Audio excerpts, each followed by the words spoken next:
আজকে কাজের চাপে আমি আমার ফোনটাকে রাগ করে কেটেই ফেলছিলাম। আসলে হয়েছেটা কি, সকালে যখন আমি দোকানে এসি তখন থেকে রাকেশ একটা অর্ডার এসেছে, তো ওই অর্ডারটা নিচ্ছিল। ওখান থেকে আসি আমি দোকানে এসে আমি জাম্বু দেখে কাজ করতে, তাই ভাবলাম আমি কেন বসে থাকবো, চলো আমিও কাজ করি। তাই কাজ করার জন্য প্রথমে যেগুলো দুটো মাল বাইরে বাড়তি ছিল ওইগুলোকে ঘরের মধ্যে ঢুকিয়ে নিলাম। আসলে এইগুলো মাল ঢুকিয়ে নেওয়ার পরে তারপরে মাল লাগিয়ে মেশিন লাগিয়ে দিলাম। মেশিন লাগিয়ে তোমার যেটা প্রথমে দেখলাম ওটা আর কি আমি একটা প্র্যাঙ্ক করছিলাম ফোন কাটার জন্য। তারপর ওখান থেকে আসলাম আমি দোকানের ভিতরে কাজ টাজ করার পর আমি কাটছিলাম এখন কাজ। একটা কাস্টমার এসে অর্ডার দিয়ে গেছিলো কাজ কাটার জন্য, তো এই কাজগুলো কেটে দিচ্ছিলাম আমি। আর জাম্বু ওইদিকে কাজ করতে, তাই আজকে আমি সব কাজ বলতে গেলে আমার উপরে চাপটা ছিল।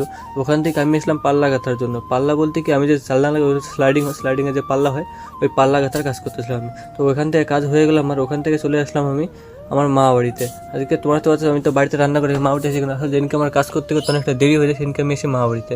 আর মা বাড়িতে এসে দেখি যে এদিকে আমার ভাই সাইকেল ধরছে আর দুভাই কি যেন ঝগড়া করতেছে। তো ওদের ঝগড়া এবার চলতে থাকবে, ওদের ঝগড়া বাদ দিয়ে আমি চলে আসলাম খাওয়া দাওয়া করতে। খাওয়া দাওয়া করে আমি